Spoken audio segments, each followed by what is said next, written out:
selamat siang Bapak-Bapak. Hari ini bersama saya, Dewi Rahmawati, kita akan mencoba menggali tema mengenai PHK massal ataupun selektif. Apakah ada win-win solutionnya di kala pandemi seperti ini, atau adakah satu mekanisme terbaik yang harus dilakukan oleh pihak perusahaan terhadap dengan kondisi yang kita hadapi di situasi pandemi yang kurang lebih kita pasti akan selalu mendapatkan berbagai banyak masalah. Nah, sebelum kita masuk ke materi inti yang akan disampaikan Pak Rolas, mungkin Bapak-Bapak di sini dan teman-teman semuanya yang sudah menjadi praktisi SDM selama beberapa tahun bisa memperkenalkan dirinya melalui chat, mungkin sambil kita menunggu partisipan yang lainnya ya. Oke, ada Rini Handayani dari Jakarta Selatan. Ada Pak Robertus Pabiban, selamat siang Pak Robertus. Ada Pak Tri Suharyanta. Selamat siang Pak Suharyanta. Pak David. Pak Andreas. Oke, beberapa tata tertib yang mungkin teman-teman harus ketahui bahwasanya dalam proses sharing session ini, di forum ini saya berharap bahwa teman-teman bisa mengikutinya baik dari awal maupun sampai akhir. Oke, pengharapannya mungkin dari Pak Widodo Radityo, form atau surat yang terkait dengan PHK. Oke, nanti mungkin kita bisa tanyakan langsung dari Pak Rolas, ada enggak kira-kira form atau surat yang terkait dengan PHK itu secara aturan legalitasnya seperti apa, yang resminya seperti apa.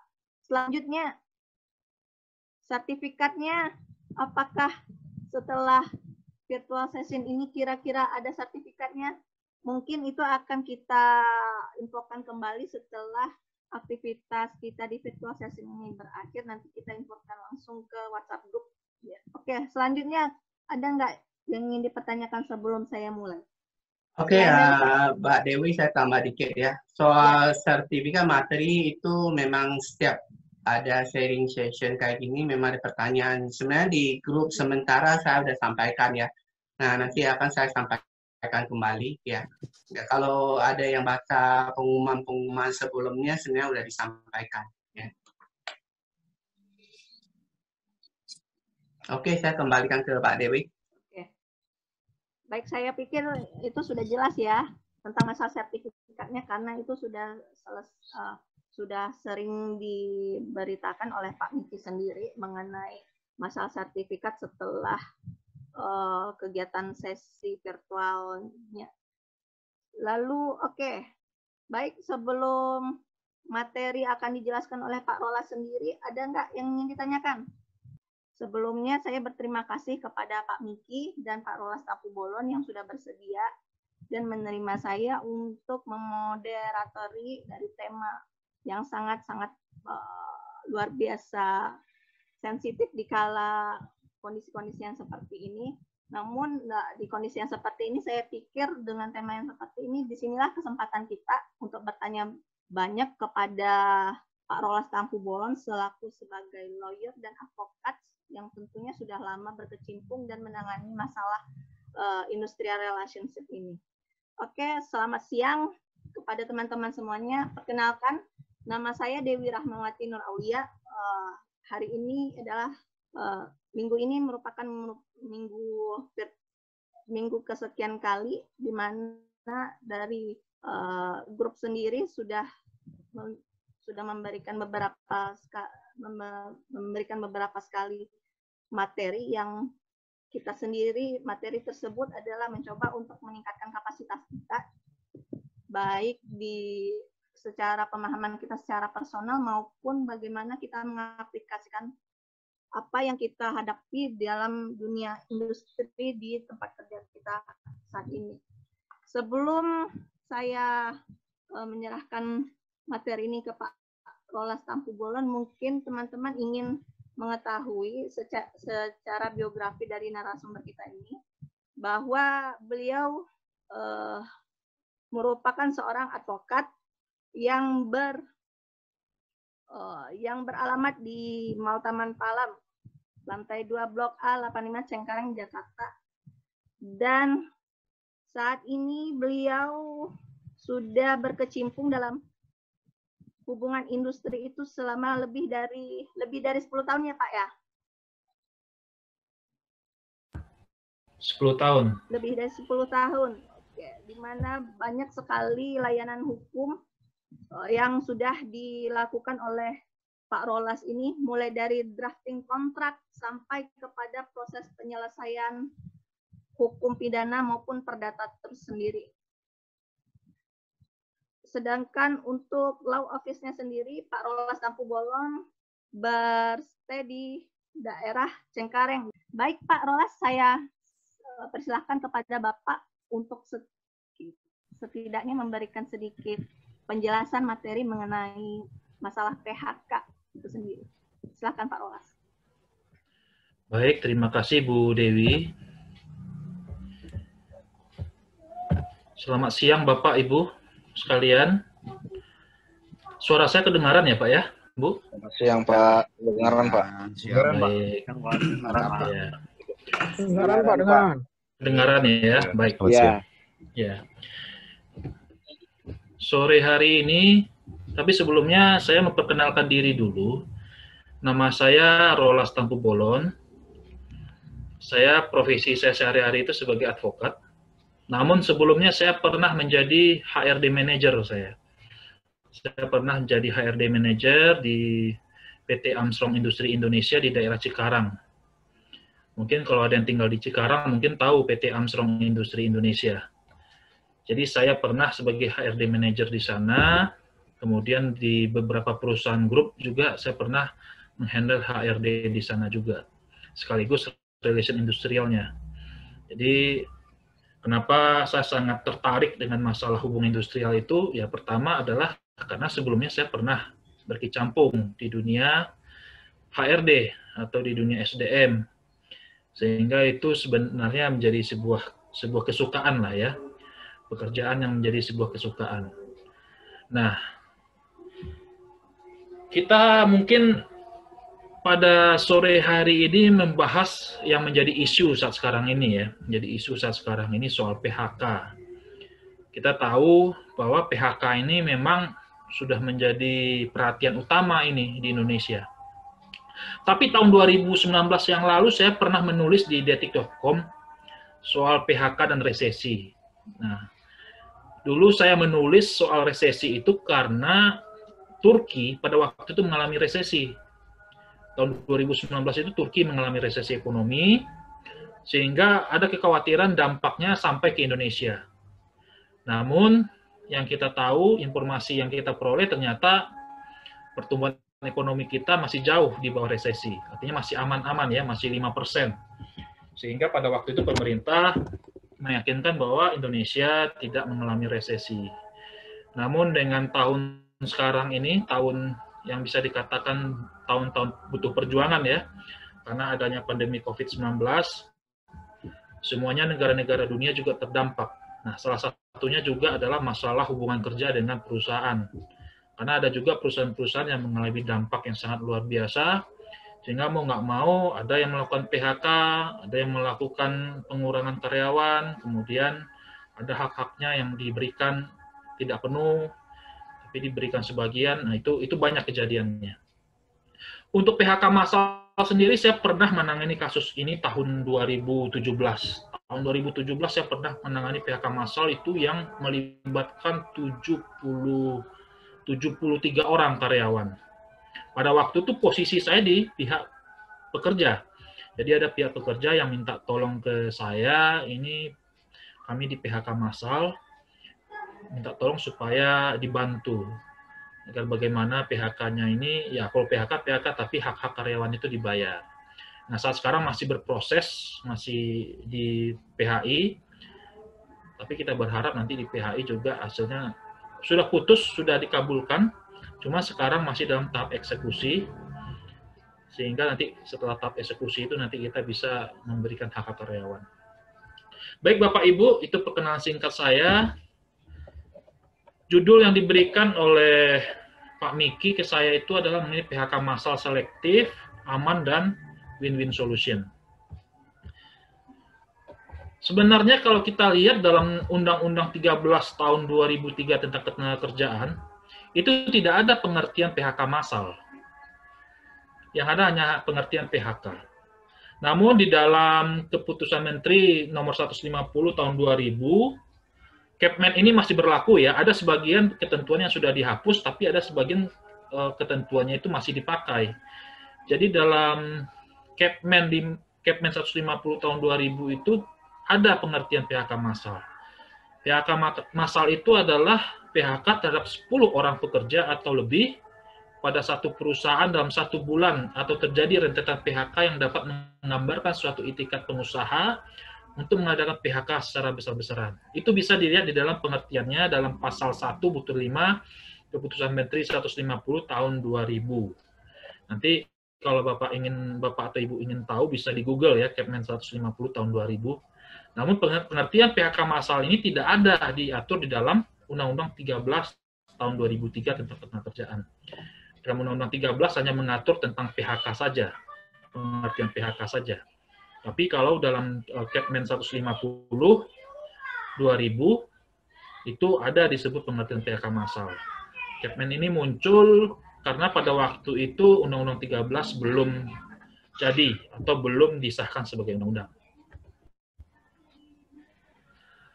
Nah, kenapa bisa terjadi PHK massal?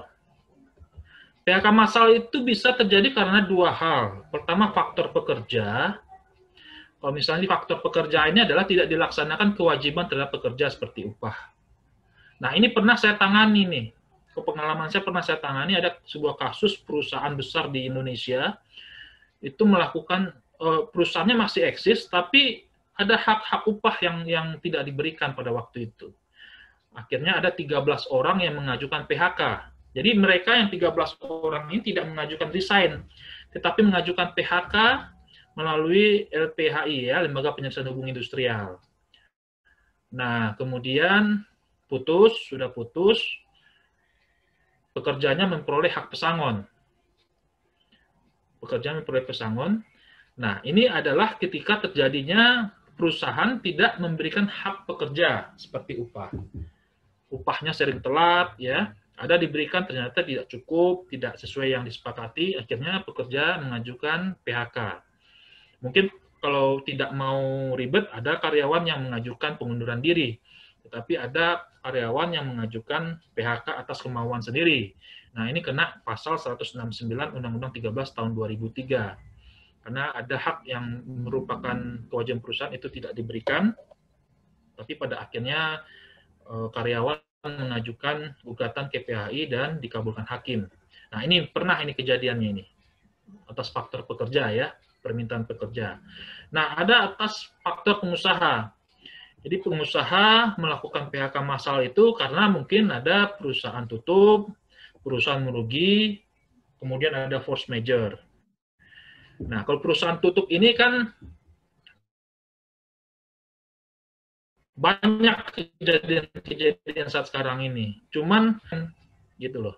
Atau ada yang tutup line produksinya saja, tapi line produksinya yang lain itu masih buka. Nah, masih beroperasi. Ada yang seperti itu.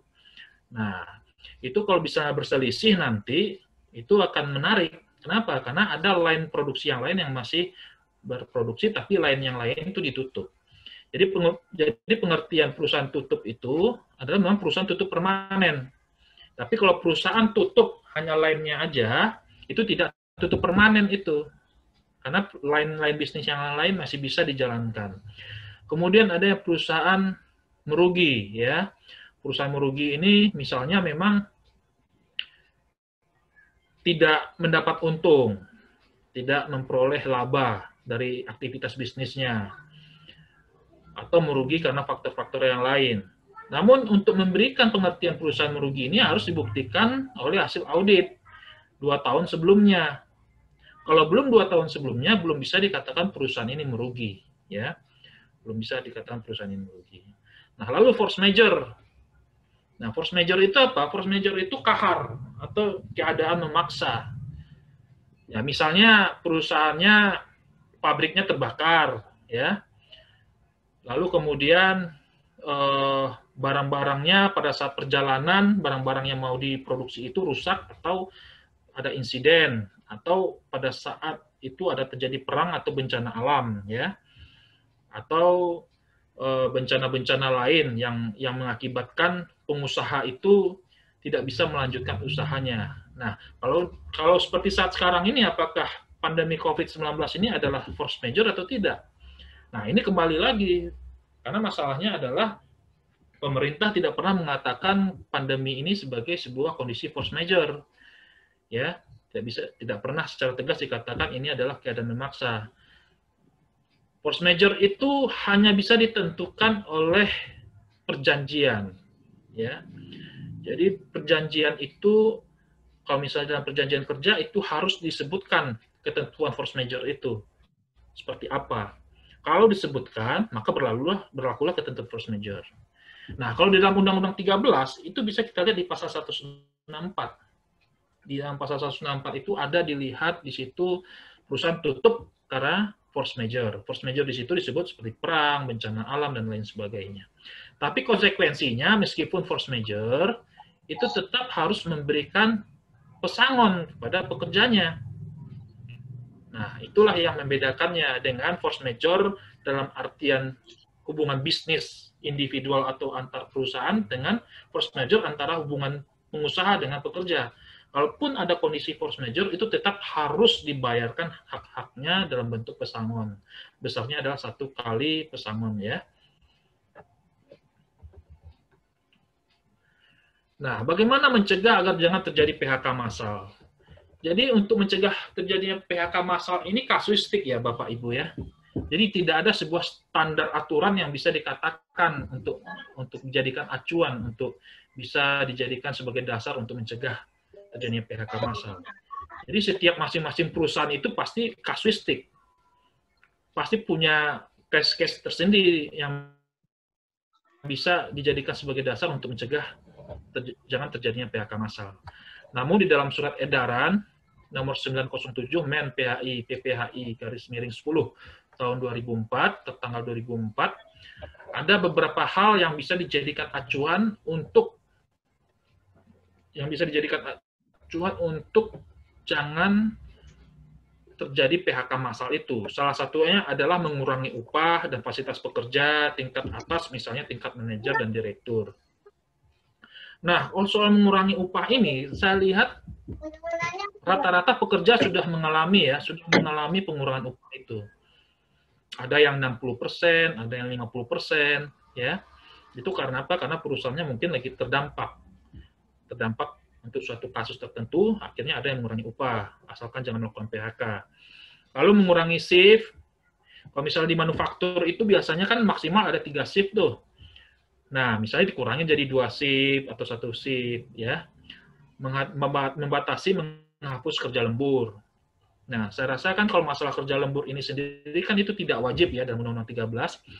Itu kesepakatan saja. Pekerja juga bisa menolak kerja lembur itu.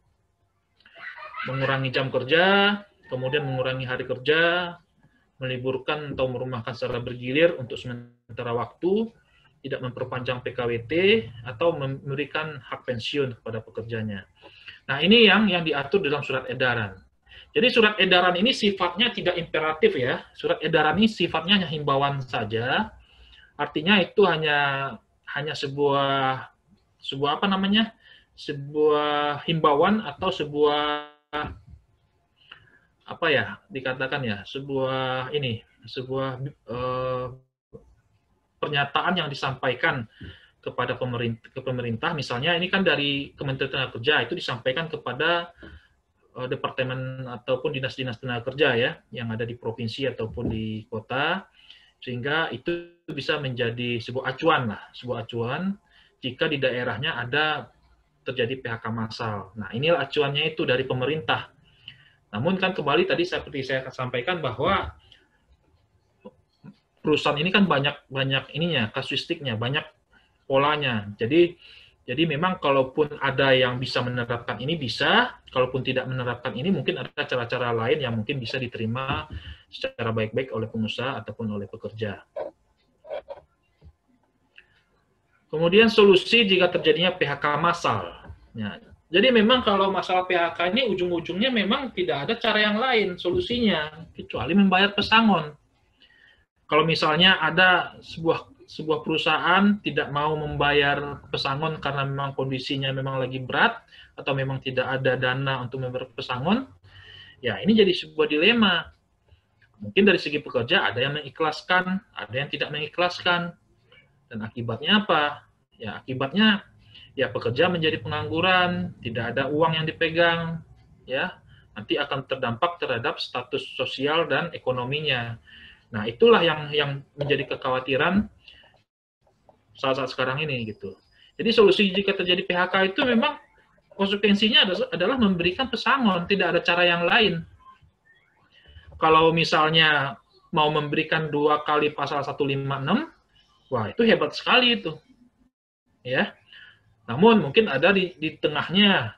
Di tengahnya cuma 1 kali saja. Nah, ini kalau 1 kali pasal 156 ini maksudnya 1 kali pasal 156 Undang-Undang 13 ya, Bapak Ibu ya. Jika yang berkecimpung dalam dunia SDM mungkin sudah tahu itu. Ini ketentuan yang bicara soal pesangon. Kalau ketentuannya untuk diberikan 1 kali pasal 156, ya mungkin ini yang fair. Kalau memang terkait dengan tutupnya perusahaan, karena memang betul-betul perusahaan mengalami masalah yang sangat berat. Atau, Rolas, sorry. Itu slide show-nya bisa dibuka aja biar lebih konsentrasi.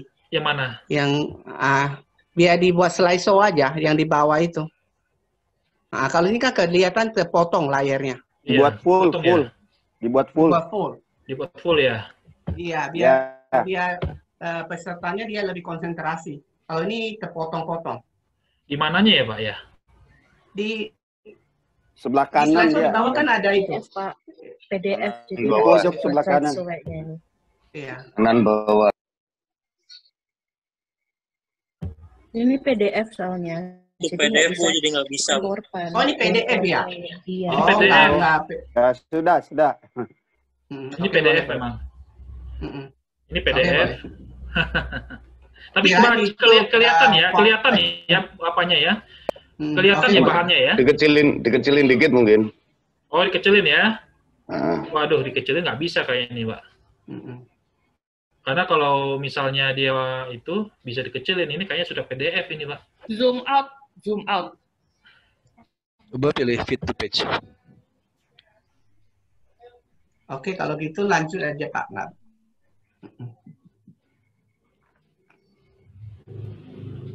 Tapi kebaca ya, Pak ya? Klik yang minus kebaca. Pak. Klik tanda minus tuh. Iya, terpotong, terbaca terpotong. Itu Ini. Klik minus, nanti dia akan mengecil.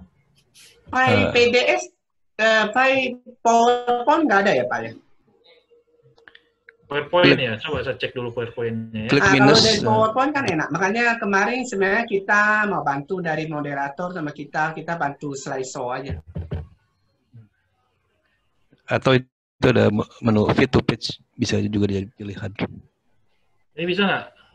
PowerPoint nih. Kayaknya harus di kayak ketik langsung full ya.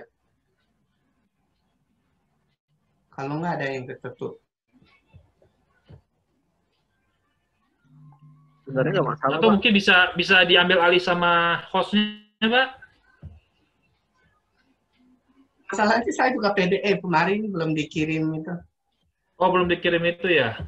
Iya, PowerPoint-nya nggak dikirim. Nggak apa-apa, itu di zoom out aja atau tadi fit to page. Iya. Fit to page tadi itu. Kayak gini aja kelihatan enggak, Pak, daripada ngabis waktu. Kelihatan, tapi kebaca kelihatan ya? Iya, Lanjut aja, Pak. lanjut aja, Pak. Lanjut aja, Pak. Oke, baik. Lanjut aja, Pak. Ya. Nah, jadi tadi saya sudah sampaikan bahwa solusi jika terjadi PHK massal itu salah satunya memang nggak ada yang lain selain harus memberikan pesangon, gitu loh. Kalau tidak diberikan pesangon berarti dia resign kan? Dianggap mungkin dia sudah tidak atau melepaskan hak-hak dia terhadap kondisi PHK massal itu. Namun di samping ada 2 kali pasal 156, ada 1 kali pasal 156, ada satu yang namanya hitungan negosiasi, Pak. Nah, ini hitungan diplomasi ini sebenarnya gitu loh. Sebenarnya kalau bicara soal hitungan diplomasi ini ada yang menerima, ada yang tidak, gitu kan. Nah, hitungan diplomasi ini ada diatur dalam pasal 27 ayat 3 Kepmen 150 tahun 2000. Di situ bicara soal hitungan-hitungan yang sifatnya itu kesepakatan bersama antara pengusaha dengan pekerja. Nah, ini belum pernah saya lihat ini. Kalaupun ada, kayaknya lanjut kepada perselisihan hubungan industrial biasanya. Jarang-jarang ada hitungan negosiasi. Itu kalaupun ada, ya mungkin individual kali ya. Tapi kalau bicara soal massal itu, kayaknya belum pernah saya dengar itu. Nah, bicara soal hitungan negosiasi ini memang kembali kepada kesepakatan. Mau menerima atau tidak. Misalnya, ya perusahaan sanggupnya bayar 2 kali. 2 kali gaji ya, 2 kali upah. Hanya sanggupnya bayar 3 kali upah. Atau perusahaan yang sanggup mencicil. Misalnya, bulan ini dibayar 1 bulan upah. Lalu bulan berikutnya dibayar 2 bulan upah dan sebagainya. Ya, itu kembali tergantung dari negosiasi antara pekerja dengan pengusaha.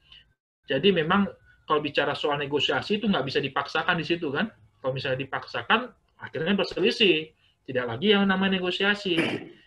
Nah, kalau sudah berselisih, tentu nanti mengikuti aturan-aturan yang ada di dalam Undang-Undang Nomor 2 Tahun 2004 tentang penyelesaian perselisihan hubungan industrial. Nah, tapi kalau mau memang hitungannya itu dinegosiasikan, ya pintar-pintar dari para pihak saja. Saya sendiri pernah menangani kasus yang hitungan negosiasi ini. Cuma memang tidak terkait dengan PHK massal ya. Nah, saya selalu menyarankan, waktu itu posisi saya di posisi pengusaha, selalu saya tekankan, ya sudahlah kalau memang kondisi lagi sulit, transparan saja di hadapan pekerja itu. Nah, kalau transparan kan lebih enak. Ya sudah, akhirnya kita transparan. Kita transparan, kita tunjukkan laporan keuangan, kita tunjukkan proses produksi kita tunjukkan semuanya, bahkan berapa keadaan keuangan yang sebenarnya yang ada di dalam perusahaan itu kita tunjukkan, bahkan posisi terakhir keuangan perusahaan kita tunjukkan.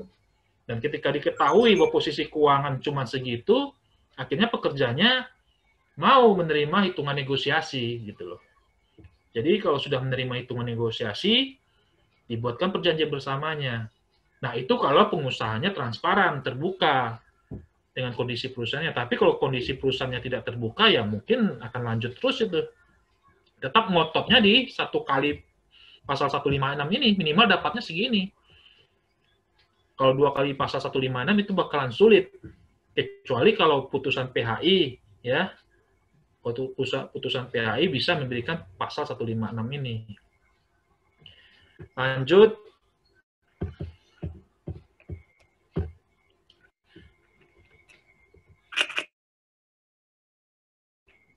Nah, kalau misalnya terjadi perselisihan, jika solusi terkait dengan masalah PHK massal itu tidak diterima oleh para pihak, maka mau tidak mau nanti berselisih akhirnya.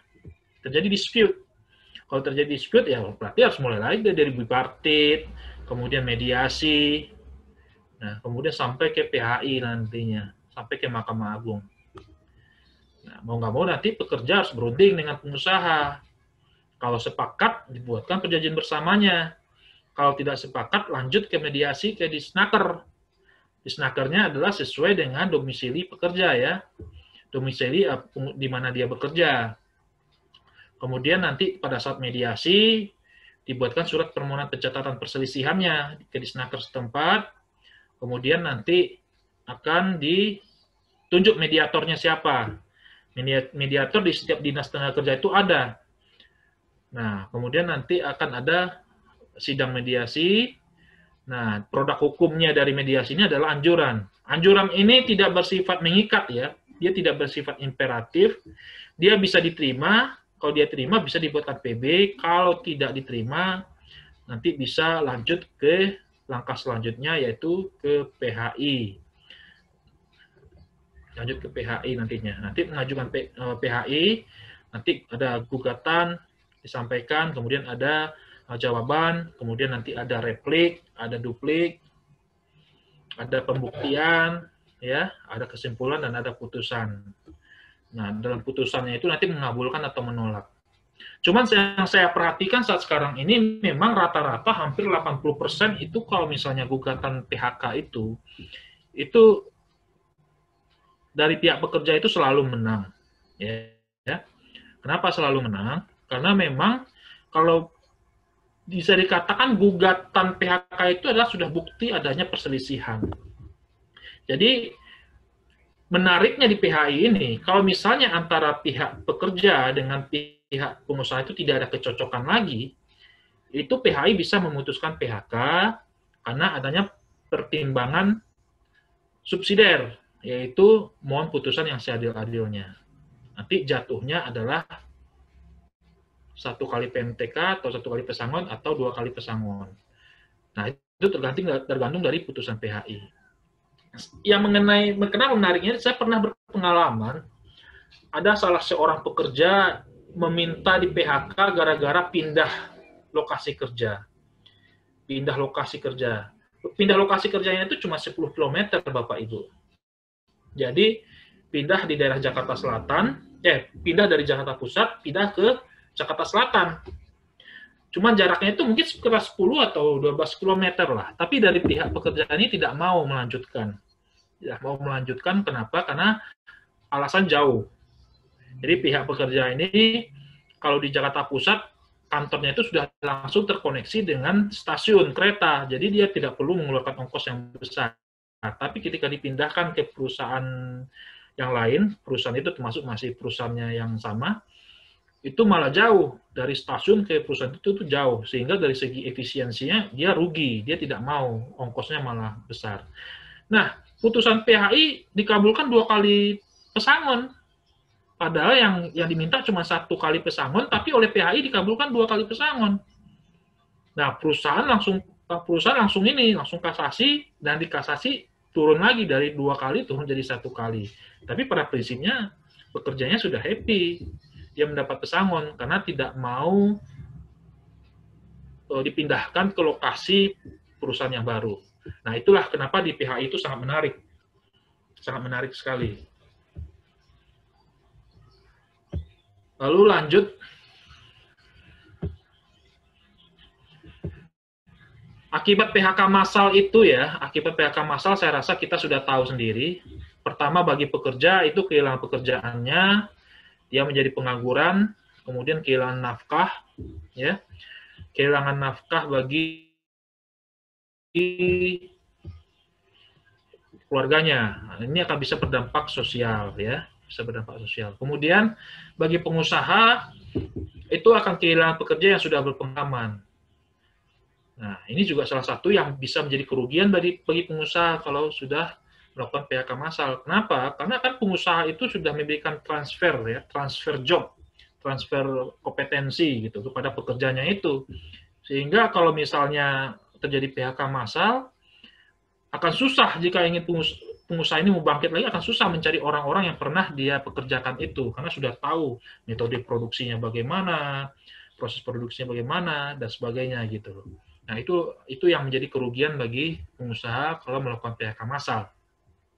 Lalu kehilangan aset dan terancam pilot.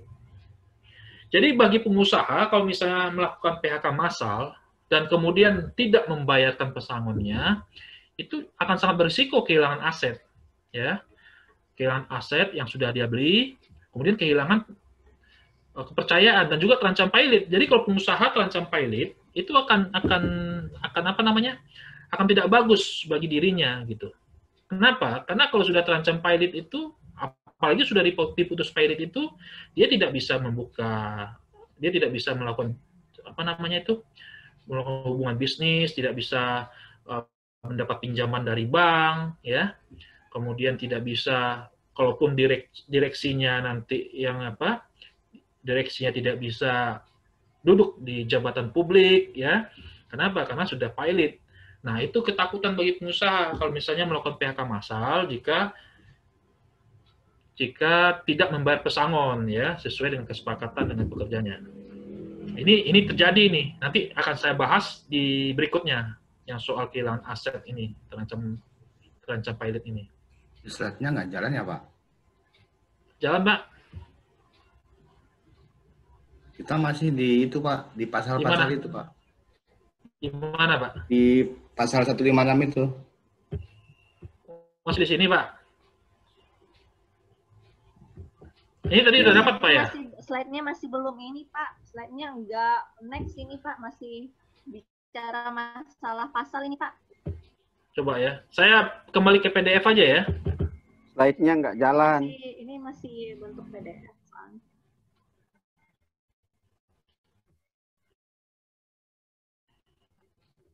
Mungkin PDF-nya di close kalau mau menampilkan PowerPoint, Pak, di submit ke PowerPoint, Pak. Itu, Pak. Tadi di sini ya, Pak, ya. Di ini ya, di pasal ini ya, Pak ya. Iya. Ya, oh, oke, di pasal Full ini. screen. Nah, jika solusi ini udah ya, Pak ya. Diamnya di tadi, Pak, di pasal.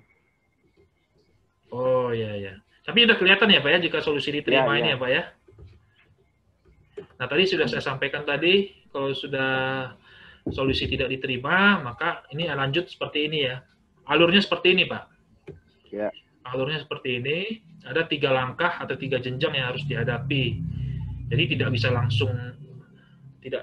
langsung dilaksanakan, tapi harus mengikuti mekanisme seperti ini. Harus bipartit dulu, kemudian mediasi, nah kemudian PHI. Tapi kalau bipartitnya nanti bisa tercapai kesepakatan, berarti berakhirlah perselisihannya gitu loh. Nah, begitu juga kalau di mediasi terjadi kesepakatan, nanti dibuatkan perjanjian bersamanya. Nah, kalau misalnya tidak sepakat juga, ya nanti ke PHI. Nah, PHI ini yang jadi puncak atau akhir segalanya ada di PHI ini nanti. Nah, akibat PHK massal, ya. Ini akibat PHK massal tadi sudah saya jelaskan, bagi pekerja itu kehilangan pekerjaan, menjadi pengangguran, kemudian kehilangan nafkah, bisa menimbulkan masalah sosial. Bagi pengusaha tadi ya, kehilangan pekerja yang sudah berpengalaman, kemudian kehilangan aset dan terancam pilot. Tapi ini kasuistik ya, jadi tiap-tiap pengusaha itu pasti beda dengan yang saya tampilkan sekarang ini. Apakah alasan pandemi COVID atau resesi bisa jadi alasan PHK massal? Nah, ini yang sekarang menjadi isu nih. Bisa tidak dijadikan sebagai alasan untuk melakukan PHK massal? Boleh jika diatur dalam PK, PP, atau PKB. Jadi itu bisa diperbolehkan PHK massal jika diatur dalam perjanjian kerja, perjanjian perusahaan, dan perjanjian kerja bersamanya. Kalau misalnya tidak diatur, maka mekanismenya harus sesuai dengan Undang-Undang 13 tahun 2003. Nah, pengusaha bisa membuktikan pandemi COVID atau resesi membuat berhenti aktivitas atau operasionalnya. Jadi, di sini yang beban pembuktian jika terjadi PHK massal karena alasan COVID itu adalah beban pembuktiannya itu ditanggung oleh pengusaha. Kenapa? Karena PHK massal ini bukan kesalahan dari pekerja, tapi beban tanggung jawab atau beban pembuktiannya ada di tangan pengusaha. Dia harus bisa buktikan bahwa kejadian yang sekarang ini kejadian di luar dari kekuasaannya dia, sehingga terjadilah PHK itu. Nah, itu harus bisa dibuktikan. Nah, tidak boleh apabila tidak diatur di dalam perjanjian kerja, peraturan perusahaan, atau PKB. Jadi tidak boleh melakukan PHK massal kalau tidak diatur dalam PK atau perjanjian perusahaan atau di dalam perjanjian kerja bersamanya.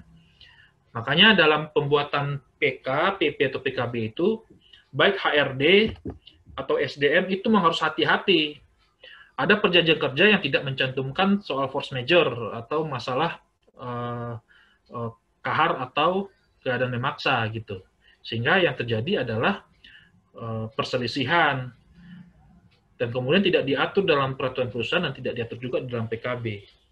Nah, jadi mungkin kalau perusahaan-perusahaan sekarang ini harus bisa melakukan adendum atau merevisi peraturan perusahaan atau perjanjian kerja bersamanya dengan mencantumkan alasan-alasan pandemi ini. Nah, saya rasa sekarang ini sudah banyak melakukan revisi itu atau melakukan amandemen, ya, melakukan amandemen terhadap perjanjian perusahaan atau perjanjian kerja bersamanya. Kalau dengan perjanjian kerja bersama, tentu dia melakukan amandemennya tidak bisa sepihak. Dia harus bicara dengan serikat pekerjanya supaya mendapat konsensus, supaya mendapat kesepakatan. Ini bisa tidak diatur di dalam PKB. Kalau tidak, maka itu bisa menjadi perselisihan kepentingan ya di situ ya. Nah, lalu kemudian aktivitas bisnisnya masih berjalan, operasional tidak terpengaruh. Jadi kalau bisnisnya jalan, tidak boleh melakukan PHK massal. Tidak bisa juga dijadikan pandemi sebagai alasan untuk PHK juga. Ya, itu tidak boleh. Karena kenapa? Perusahaannya masih jalan dan beroperasional.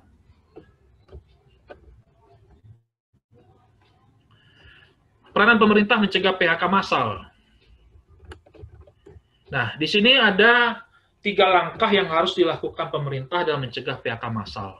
Pertama adalah mengefektifkan LKS tripartit. Jadi ini kerjasama organisasi pengusaha, serikat pekerja dengan pemerintah. Jadi ini seperti kerjasama segitiga ya. Kerjasama segitiga antara pengusaha melalui APindo, serikat pekerja, dan pemerintah. Tujuannya adalah ini, untuk duduk bersama saja. Untuk duduk bersama, kemudian menyamakan kesepahaman, menyamakan persepsi, sehingga perselisihan tidak terjadi. Nah, kalau misalnya di tingkat perusahaan itu ada namanya LKS bipartit. Itu bisa dilakukan di situ. Cuman kayaknya masih jarang-jarang perusahaan yang ada LKS bipartit ini gitu loh.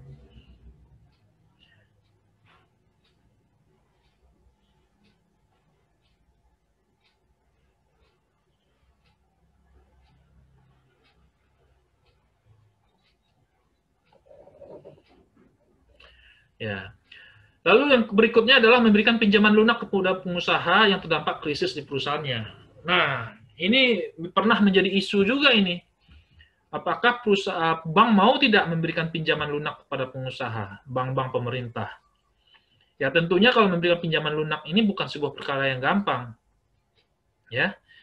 Tidak perkara gampang. Kenapa? Karena ini adalah uang yang pasti bukan uang sedikit ya, pasti uang yang banyak. Tapi jika memang nanti misalnya perusahaan itu punya aset, itu bisa dijadikan sebagai jaminan untuk bisa mendapat pinjaman lunak itu sebenarnya. Tapi kalau tidak punya aset ya susah, ya. Pemerintah juga, kalau misalnya ada bank pemerintah juga pasti melindungi kepentingannya atas uang yang diberikan itu. Jadi tidak akan mungkin memberikan pinjaman jika tidak ada asetnya. Lalu kemudian memberikan bantuan finansial, bentuk lain bagi pekerja yang di PHK massal. Nah, untuk sekarang ini sudah ada ya, sudah ada kontribusi pemerintah dalam bentuk bantuan ya, subsidi sebesar 600.000 per bulan. Sebenarnya di negara-negara lain sekarang ini sudah menerapkan itu juga, apalagi dalam kondisi pandemi sekarang. Singapura juga melakukan itu, Australia juga melakukan itu, dan Indonesia juga sudah menerapkan itu. Saya tidak tahu.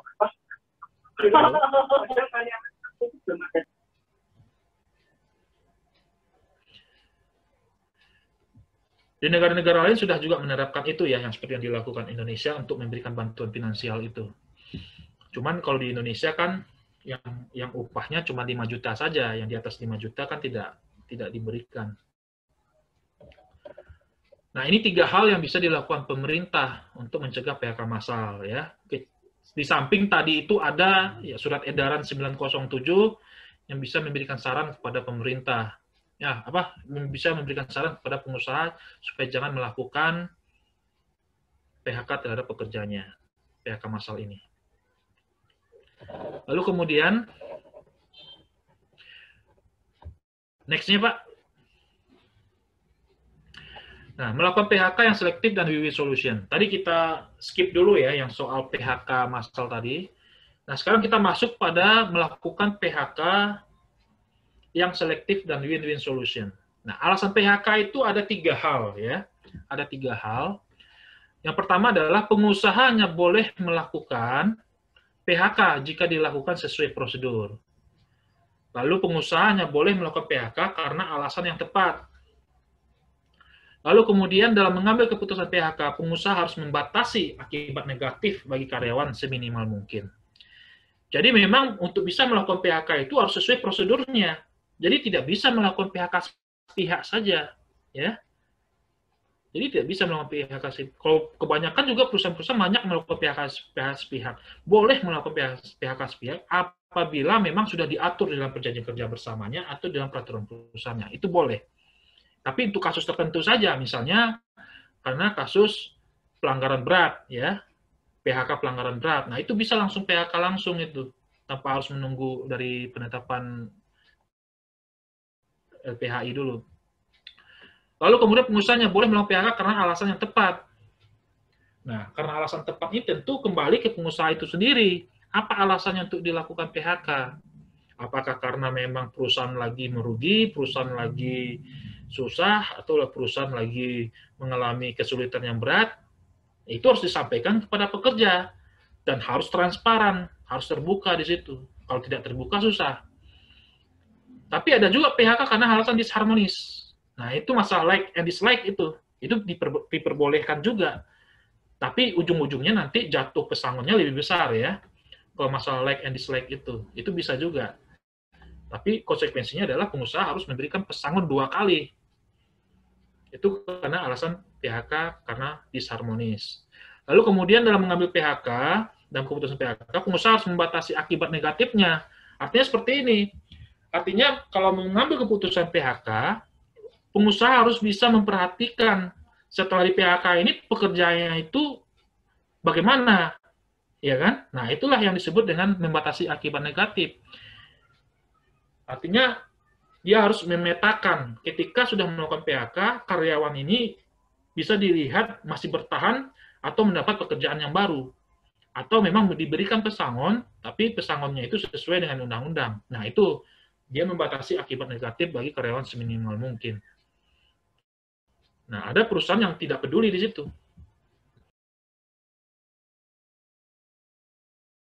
Widodo, Pak. Silakan, Pak. Langsung Widodo. aja, Pak. Ya. Ya, terima kasih Pak Rolas. Saya Widodo Radityo, Pak. Begini, Ya, Pak, ya. apabila kita sedang ada dispute dengan karyawan, itu katakanlah saat ini sih masih mediasi gitu, Pak. Itu Ya. apakah gajinya kita wajib kita bayarkan seterusnya, Pak? Atau kan ada batasan hanya 1 bulan, 2 bulan? Karena kalau sudah tidak bekerja kan prinsip saya no work no pay ya Pak ya. Harusnya Iya. bisa dong kita tidak bayarkan. Terima kasih Pak. Baik, saya jawab langsung ya, Pak. Bu Rinti yang ingin interaktif langsung, Bu Rinti.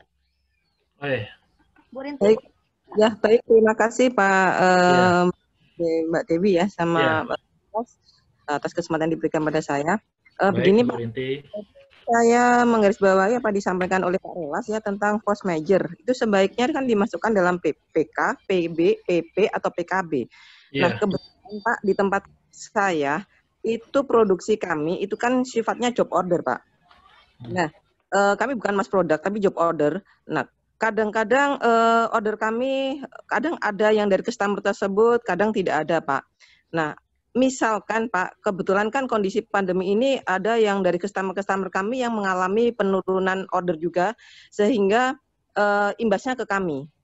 Nah, seandainya job order ini saya masukkan dalam PP, apakah bisa Pak? Jadi sehingga nanti saat karyawan tersebut yang tidak mengerjakan produk itu, yang tidak ada ordernya, saya PHK seperti itu Pak. Jadi saya masukkan ke PP, kemudian saya daftarkan ulang, jadi kayak adendum seperti itu. Terus yang kedua, saya menanggapi tentang masalah PHK disharmonis, Pak. Nah, apabila kita mengalami, misalkan kita mem-PHK seseorang karena disharmonis dan ternyata terjadi suatu perselisihan, Pak. Tadi kan disampaikan ada upahnya, ada muncul upah proses. Misalkan upah proses itu nanti kita bayarkan setelah ada putusan, apakah dibolehkan, Pak? Terima kasih. Baik, terima kasih Bu Rinti. Untuk pertama itu kenapa efisien? Karena diberikan jangka waktu Bapak Ibu. Misalnya ini, kalau terjadi perselisihan, di bipartit itu diberikan jangka waktu 30 hari. Bahkan bisa lebih cepat. Ya, bisa lebih cepat. Lalu kemudian ada penyediaan mediator oleh pemerintah. Nah, ini kalau bicara kalau perselisihannya masuk ke dalam disnaker, dalam proses mediasi. Nah, ini jangka waktunya